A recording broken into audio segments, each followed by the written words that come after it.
ಮೇಲೆ ಆತ್ಮದ ಪ್ರಭುತ್ವವನ್ನು ಪ್ರತಿಷ್ಠಾಪಿಸಿದರು. ಸ್ವಪತ್ನಿಯಲ್ಲಿ ಜಗನ್ಮಾತೆಯನ್ನು ದರ್ಶಿಸಿ ಜಗದ ಜನರು ಕಂಡು ಕೇಳರಿಯದ ಅದ್ಭುತವನ್ನು ಪ್ರದರ್ಶಿಸಿದರು. ಅವರ ಕಾಮರಹಿತ ದಾಂಪತ್ಯ ಜೀವನದ ಪರಮಾದರ್ಶನವನ್ನು ಈ ಮೂಲಕ ಜಗತ್ತು ಗುರುತಿಸುವಂತಾಯಿತು. ಅಲ್ಲದೆ ಸಮಸ್ತ ಸ್ತ್ರೀ ಸಮುದಾಯದ ಪ್ರತೀಕದಂತಿರುವ ಶಾರದಾ ದೇವಿಯವರಲ್ಲಿ ಜಗನ್ಮಾತೆಯನ್ನು ಆವಾಹನೆ ಮಾಡಿ ಪೂಜಿಸುವುದರ ಮೂಲಕ ಶ್ರೀರಾಮಕೃಷ್ಣರು ಸ್ತ್ರೀಕುಲವನ್ನು ಅತ್ಯುನ್ನತ ಸ್ಥಾನದಲ್ಲಿ ಪ್ರತಿಷ್ಠಾಪಿಸಿದರು. ಅಲ್ಲದೆ ಸ್ವಯಂ ಶಾರದಾ ದೇವಿಯವರ ಮಹಾತ್ಮವನ್ನು ಎತ್ತಿ ಇಳಿಯುವ ಘಟನೆ ಈ ಷೋಡಶಿ ಪೂಜೆ. ಪರಿಪೂರ್ಣವಾಗಿ ಆವಿರ್ಭಾವಗೊಂಡ ಆಧ್ಯಾತ್ಮಿಕ ಶಕ್ತಿ ಕೋಟಿ ಸೂರ್ಯ ಪ್ರತಿಭೆಗಿಂತ ಹೆಚ್ಚು. ಇಂತಹ ದಿವ್ಯ ಶಕ್ತಿ ಸಂಪನ್ನರಾದ ಪತಿಯಿಂದ ಪೂಜೆ ಮಾಡಿಸಿಕೊಳ್ಳಬೇಕಾದರೆ ಶಾರದಾ ದೇವಿಯವರ ಅಂತಸ್ತತ್ವ ಆಧ್ಯಾತ್ಮಿಕ ಮಟ್ಟ ಎಂಥದ್ದಿರಬೇಕು? ಅಷ್ಟೇ ಅಲ್ಲ, ಶ್ರೀರಾಮಕೃಷ್ಣರ ಸಕಲ ಸಾಧನೆಗಳ ಫಲವನ್ನು ಸ್ವೀಕರಿಸಿ ಅರಗಿಸಿಕೊಳ್ಳಬೇಕಾದರೆ ಅವರ ಸಾಮರ್ಥ್ಯ ಎಷ್ಟಿರಬೇಕು? ಅಲ್ಲದೆ ಒಂದು ಸಾಮಾನ್ಯ ಹೊಗಳಿಕೆಯ ಮಾತನ್ನು ಹೇಳಿದರೆ ಸಾಕು, ಜನ ಮನಸ್ಸು ಹುಣ್ಣಿಮೆಯ ಸಮುದ್ರದಂತೆ ಉಕ್ಕುತ್ತದೆ.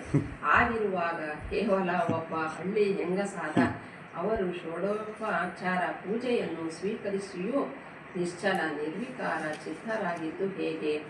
ಮುಂದೊಮ್ಮೆ ಅವರ ಕೆಲವು ಭಕ್ತರು ಕುತೂಹಲ ತಾಳಲಾರದೆ ಅವರನ್ನೇ ಕೇಳುತ್ತಾರೆ, ಅಮ್ಮ, ನೀವು ಅಷ್ಟೊಂದು ಅವರಿಂದ ದೊರೆತ ಚುಟುಕಾದ ಉತ್ತರ ಇದು.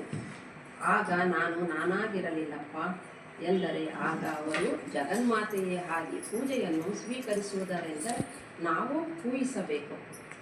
ಆ ಷೋಡಶಿ ಪೂಜೆಯ ಕಾಲದಲ್ಲಿ ಶ್ರೀರಾಮಕೃಷ್ಣರು ತಮ್ಮ ಸಕಲ ಸಾಧನೆಗಳ ಫಲವನ್ನು ಶಾರದಾ ದೇವಿಯವರಿಗೆ ಸಮರ್ಪಿಸಿದ್ದನ್ನು ನೋಡಿದ್ದೇವೆ. ಹೀಗೆ ಶಾರದಾ ದೇವಿಯವರು ಸ್ವತಃ ಯಾವುದೇ ಆಧ್ಯಾತ್ಮಿಕ ಸಾಧನೆಯನ್ನು ಕೈಗೊಳ್ಳದಿದ್ದರೂ ಆ ಎಳೆಯ ಮನಸ್ಸಿನಲ್ಲಿಯೇ ಅಪಾರ ಆಧ್ಯಾತ್ಮಿಕ ಸಂಪತ್ತಿನ ಅಧಿಕಾರಿಣಿಯಾಗಿದ್ದರು. ಅವರು ಆವರೆಗೂ ಸಾಧನೆ ಏನನ್ನೂ ಮಾಡಿದವರಲ್ಲ. ಆದರೆ ಮಾರ್ಗದರ್ಶನದಲ್ಲಿ ಕೆಲವೊಂದು ಸಾಧನೆಯನ್ನು ಅಭ್ಯಾಸಿಸಿದರು. ಆದರೆ ಪತಿ ಸೇವೆಯೇ ಅವರ ಪ್ರಧಾನ ಸಾಧನೆಯಾಗಿ ಪರಿಣಮಿಸಿತು. ಪತಿವ್ರತೆಯ ಭಾಗಕ್ಕೆ ಪತಿ ಸೇವೆ ಆಧ್ಯಾತ್ಮಿಕ ಸಾಧನೆಯೂ ಬೇರೆ ಬೇರೆಯಲ್ಲ. ತಿಳುವಳಿಕೆಯಸ್ಥರಾದ ಪ್ರತಿಯೊಬ್ಬ ಹಿಂದೂ ಮಹಿಳೆಯೂ ತನ್ನ ಪತಿಯನ್ನು ಭಗವಂತನ ಪ್ರತಿರೂಪವೆಂದು ನಂಬುತ್ತಾಳೆ. ಸದ್ಭಾವದಿಂದ ನಿಸ್ವಾರ್ಥ ಭಾವನೆಯಿಂದ ಮಾಡಿದ ಪತಿ ಸೇವೆಯೇ ತನ್ನ ಆತ್ಮೋನ್ನತಿಗೆ ಸಾಧಕವಾಗುತ್ತದೆಂಬುದು ಆಕೆಯ ದೃಢ ವಿಶ್ವಾಸ. ಹಿಂದೂ ಶಾಸ್ತ್ರಗಳೆಲ್ಲ ಇದನ್ನೇ ಸಾರುತ್ತದೆ. ಆದರೆ ಪತಿಯಾದವನು ಕೇವಲ ಒಬ್ಬ ಸಾಮಾನ್ಯ ವ್ಯಕ್ತಿಯಾಗಿದ್ದರೆ ಆಗಲೂ ಕೂಡ ಸತಿಯು ಉದಾತ್ತ ಭಾವದಿಂದ ಆತನ ಸೇವೆ ಸಲ್ಲಿಸಿದರೆ ಅವಳು ಆತ್ಮೋನ್ನತೆ ಹೊಂದುವುದರಲ್ಲಿ ನಿಶ್ಚಿತ. ಇನ್ನು ಆ ಪತಿಯು ಸ್ವತಃ ಒಬ್ಬ ಆಧ್ಯಾತ್ಮಿಕ ವ್ಯಕ್ತಿಯಾಗಿದ್ದರೆ ಅಂಥವನಿಗೆ ಸಲ್ಲಿಸುವ ಸೇವೆ ಪ್ರಭಾವ ಮತ್ತು ಮಹತ್ವವಾದದ್ದು. ಅವನ ಪವಿತ್ರ ಸಾನ್ನಿಧ್ಯದಲ್ಲಿದ್ದುಕೊಂಡು ಅವನ ದಿವ್ಯ ವ್ಯಕ್ತಿತ್ವವನ್ನು ಚಿಂತಿಸುತ್ತಾ ಪರಮ ಪ್ರೀತಿಯಿಂದ ಆತನ ಸೇವೆ ಮಾಡುವುದರ ಮೂಲಕ ಅವನ ಆಧ್ಯಾತ್ಮಿಕ ಅನುಭವದಲ್ಲಿಯೂ ಸಹಭಾಗಿಯಾಗುವ ಅವಳಿಗೆ ಬಂದೇ ಬರುತ್ತದೆ. ಶಾರದಾ ದೇವಿಯವರಿಗೆ ಲಭಿಸಿದ ಸೌಭಾಗ್ಯ ಈ ಬಗೆಯದು. ಅವರ ಪತಿಯಾದವರು ಯಾರು? ದೇವಮಾನವ ಶ್ರೀರಾಮಕೃಷ್ಣರು. ಅಂತಹ ಪರಮ ಪುರುಷನಿಂದ ಹೊರಹೊಮ್ಮುವ ಆಧ್ಯಾತ್ಮಿಕ ಶಕ್ತಿ ಪಾವನ ತರಂಗದಲ್ಲಿ ಮಿಂದವರು ಪುನೀತರಾಗುವುದರಲ್ಲಿ ಸಂದೇಹವೇನಿದೆ?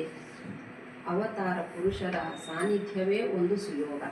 ಆತನ ಶುದ್ಧ ಚಾರಿತ್ರ್ಯದ ಧ್ಯಾನ ಚಿಂತನೆ ಮಹಾಯೋಗ. ಆತನ ದಿವ್ಯ ವ್ಯಕ್ತಿತ್ವವನ್ನು ಧ್ಯಾನಿಸುತ್ತಾ ಮನವು ದೇಹ ಬುದ್ಧಿಯನ್ನು ಬಿಟ್ಟು ಮೇಲೇರುತ್ತದೆ. ಕ್ರಮೇಣ ಆತ್ಮಸ್ಥೈರ್ಯ. ಹೀಗೆ ಶಾರದಾ ದೇವಿಯವರಿಗೆ ದೇವಮಾನವ ಶ್ರೀರಾಮಕೃಷ್ಣರ ಸಾಮೀಪ್ಯ ಸೇವೆಗಳ ಸೌಭಾಗ್ಯದೊಂದಿಗೆ ಅವರ ದಿವ್ಯ ಚೇತನದಲ್ಲಿ ತಾದಾತ್ಮ್ಯ ಹೊಂದುವ ಯೋಗ ಸುಯೋಗ. ಜಯರಾಮಕೃಷ್ಣ.